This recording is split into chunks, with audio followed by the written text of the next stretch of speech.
Lorsque l'on doit traiter les cas difficiles à l'instruction, ce sont des cas difficiles parce qu'ils sont médiatisés. Et la question qui se pose à l'avocat de la défense, dans ce cas-là, c'est celle-ci. Est-ce que je dois intervenir? Est-ce que je dois me taire? Ou est-ce que je dois prendre la parole sur le terrain médiatique pour défendre le justiciable ou la justiciable dont les intérêts m'ont été confiés? Il y a deux écoles, celle d'une absence de communication et celle d'une communication. Pour ma part, je considère que nous devons investir le champ de bataille médiatique, car ce champ de bataille médiatique est devenu un champ de bataille juridique et judiciaire, car les fuites peuvent être orchestrées.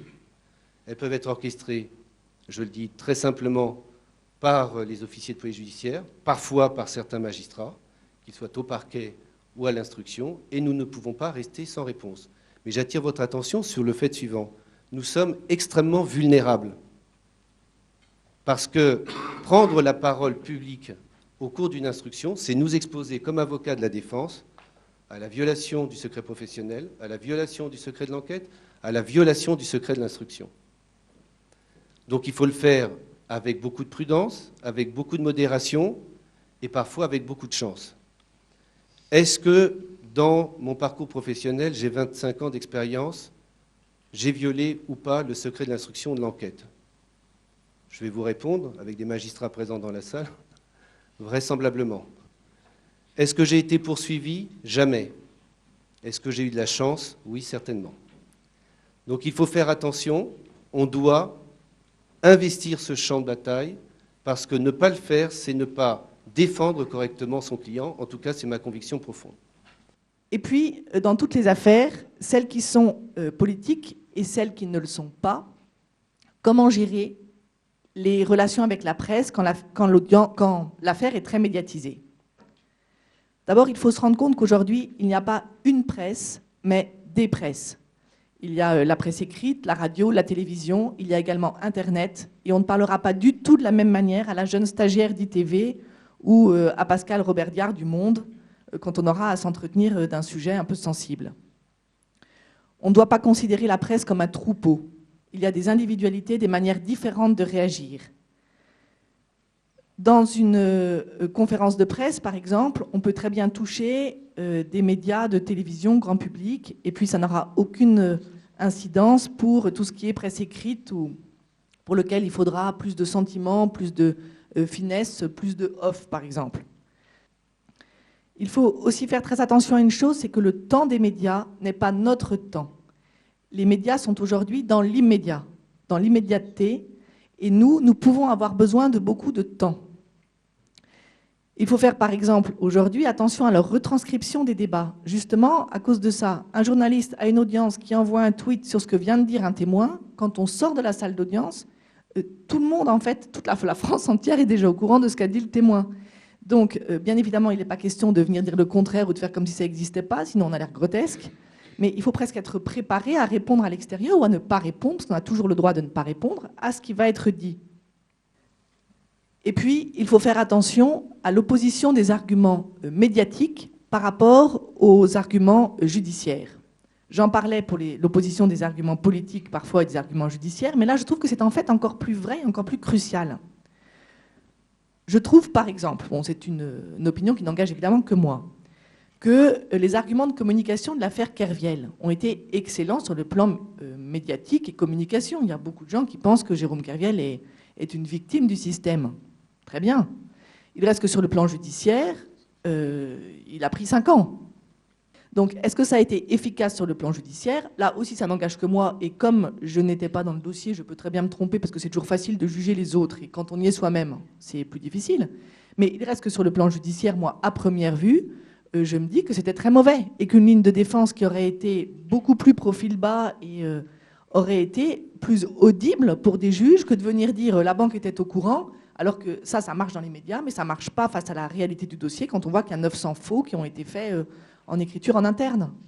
Donc, il faut se méfier de l'argument médiatique qui permet qu'on soit salué de manière spectaculaire et qui, en réalité, nuit. Et il faut savoir, nous, en tant qu'avocats, ce qu'on veut avoir comme efficacité. Est-ce qu'on veut avoir un client content qui dit j'ai un bon avocat parce que tout le monde dans la rue, y compris ma boulangère, me dit que je suis innocent? Ou est-ce qu'on veut avoir un avocat qui peut-être est plus discret, qui peut-être parfois prend les médias plus à contre-courant, mais avoir un avocat qui vous fait prendre une peine qui est bien inférieure? Et il faut faire attention pour ça, à toujours garder en tête que ce sont les tribunaux et les cours d'assises qui jugent, et non pas les médias. Alors, ils jugent sur ce qu'ils voient dans la salle d'audience, mais ils entendent aussi ce qu'on dit à l'extérieur, et ça peut avoir une répercussion négative, c'est-à-dire que je ne crois pas qu'on convainque un juge en plaidant dehors, je pense qu'on le convainc en plaidant dedans, mais qu'en revanche, ce qu'on a dit dehors peut nuire à ce qu'on dit dedans. Et je crois qu'il faut garder vraiment en tête qui veut-on convaincre. Et pour ça, il faut apprendre quelque chose au juge à l'audience. On ne peut pas se dire, je vais tout dire à l'extérieur. Justement, dans Omar Haddad, en fait, le président d'assises connaissait toute la stratégie avant le début de l'audience. Tout était déjà exposé dans la presse. Donc, il est parfois pas utile que la défense soit médiatique avant le procès. Et d'autre part, indépendamment même de cette découverte que le juge fait et qui peut lui permettre d'avancer, il y a aussi le fait que le silence peut bloquer une communication négative. Dans l'affaire de Jacques Viguier, entre le premier procès et l'appel, il y a eu des écoutes téléphoniques qui sont rentrées au dossier. Dupond-Moretti s'est rendu compte qu'il y avait une babysitter, ça se voyait dans les écoutes, une babysitter des enfants qui parlait du fait que l'amant de Madame Viguier avait caché le sac à main de la victime. C'était donc une pièce à conviction très lourdement à charge, à l'origine et dans le premier procès, contre le client de Dupond-Moretti. La babysitter était interrogée le mardi de la 2e semaine d'assises. Quasiment plus de journalistes. Dupond-Moretti n'a rien dit, absolument rien, et à personne.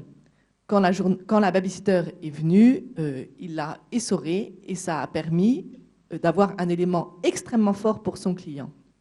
S'il avait dit avant quelque chose, s'il avait dit même simplement à la presse, parce que c'est quand même plus agréable dans un cas pareil, quand on va faire un grand numéro d'avocat, restez mardi, vous allez voir. Forcément, Spinner, en partie civile, l'aurait appris.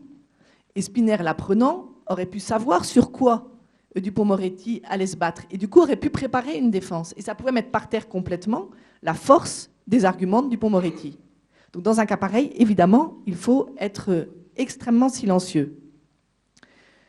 Refuser de parler, ça peut être parfois toute la noblesse de notre profession.